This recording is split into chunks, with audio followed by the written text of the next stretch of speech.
On April 22nd, when the Pahalgam incident took place, one of the terrorists was carrying a Huawei phone with Chinese satellite connection. He was messaging back to Pakistan. Chinese have supplied satellite imageries of Pahalgam before the attack. 129 slides have been given to the Pakistanis through the GPS. Li Changchie, the Chinese ambassador, and the Pakistani ambassador, they deleted the name of the resistance front, which took responsibility for the Pahalgam attacks. India cannot trust China on the terrorism issue. China provided again information to the Pakistani Air Force, as the Deputy Army Chief mentioned. On April 22nd, when the Pahalgam incident took place, one of the terrorists was carrying a Huawei phone with Chinese satellite connection, and he was messaging back to Pakistan after the Pahalgam attacks.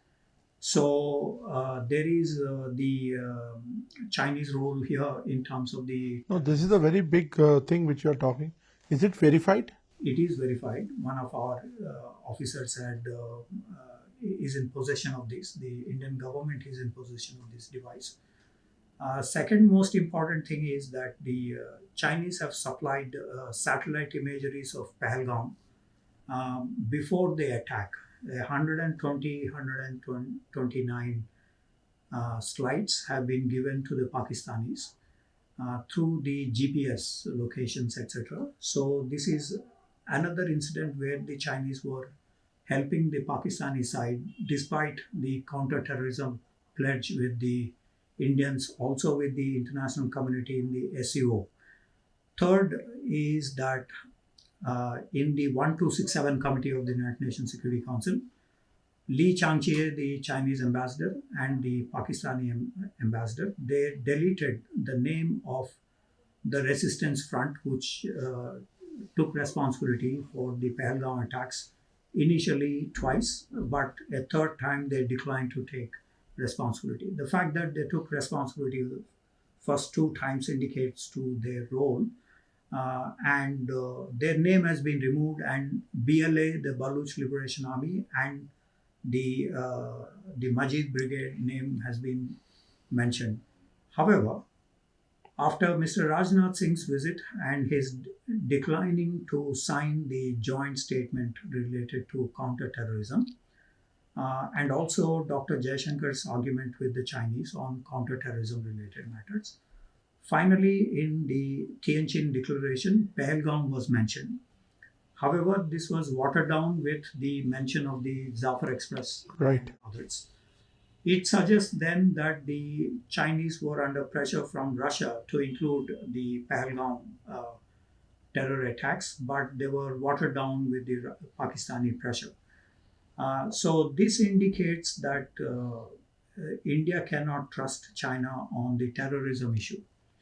And secondly, China had supported Pakistan in the May 2020 Operation Sindoor related, because China provided again information to the Pakistani Air Force, as the Deputy Army Chief mentioned, Mr. Rahul Singh, General Rahul Singh.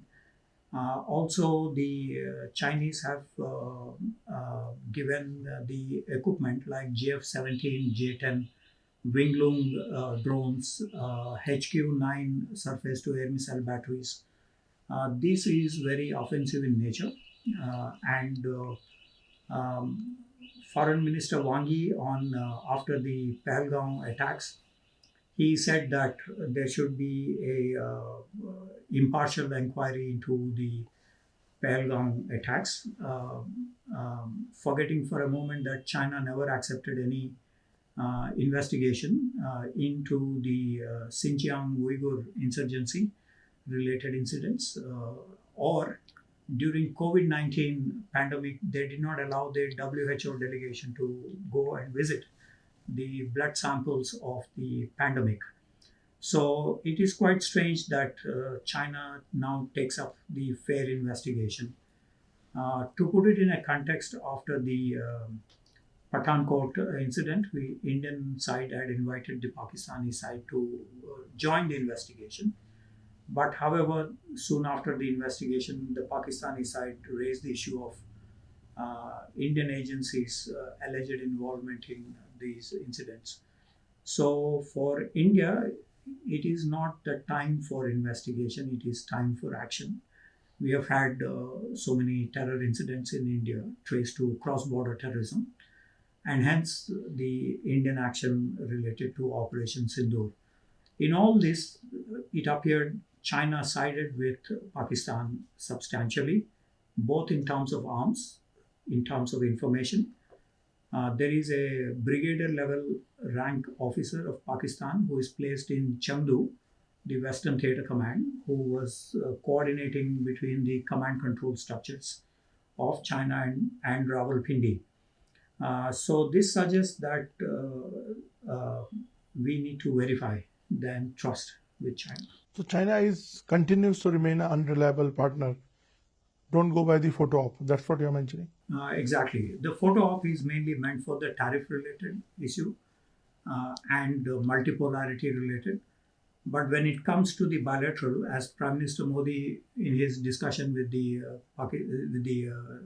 Chinese President Xi Jinping in the 50-minute meeting, he said there should be no double standards on terrorism. He also mentioned about the connectivity issues that should not ignore the sovereignty claims. For instance, the CPEC projects that China is conducting in Pakistan, that should not ignore the sovereignty claims of India, because the Maharaja of Jammu and Kashmir signed the Instrument of Accession with Indian Union, which is a legal document, and neither the Pakistani constitution nor the Chinese constitution mentions about Kashmir land as theirs.